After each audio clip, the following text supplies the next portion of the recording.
brothers. Thanks everyone for being here. We're from the organization March Forward.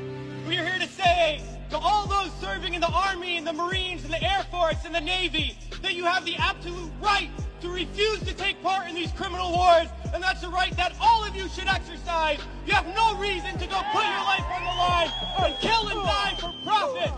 We've been to Iraq. We've been to Afghanistan. And we know what these wars are really about. And we joined the military for many reasons. Because we need a college education.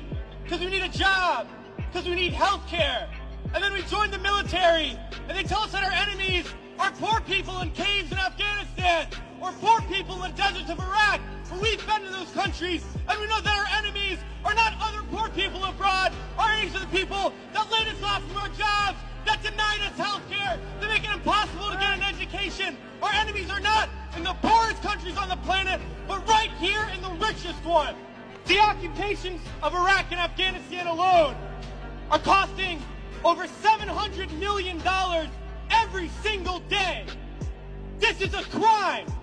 Every single day, while so many of us are hurting. Well, I think all of us here, and the vast majority of people in this country, would agree that we can spend $700 million a day better than bombing people that we have no reason to bomb. We can spend $700 million a day rebuilding those countries we've destroyed. We can spend $700 million a day caring for the veterans we get home when they get home, and then we can spend $700 million a day giving every single person health care, a college education, a job, and a livelihood, and a home. That's what we need to be spending our money on. But this government is not going to do that. They're not going to use the money in that way. They're not going to end the wars. And they're not going to do it because it's not our government. It's their government. It's the government of the rich. It's the government of Wall Street, of the oil giants, of the defense contractors. It's their government, and the only language that they understand is shutting down business as usual. And that's what we're doing here today, and we're going to continue to do until these wars are over. It's crystal clear now that these wars are going to continue and expand and go into other countries. That is the trend. That is what we know, that there is perpetual war, and it's only going to stop if the people stand up and stop it. And that's what we're going to do, sisters and brothers. A lot of people ask me, what do we do? Because we all know things are bad.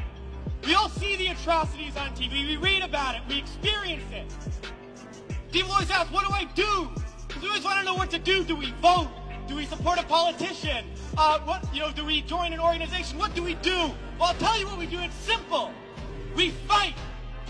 We fight, and we fight, and we fight, and we shut down our workplaces. We shut down our schools. We shut down the streets. We shut down business as usual. And we fight until we force the people in there to do what the people out here want. Because that's how we're going to get around, and we're going to fight until there's not one more bomb drop, not one more bullet fired, not one more soldier coming home in a wheelchair, not one more family slaughtered, not one more day of U.S.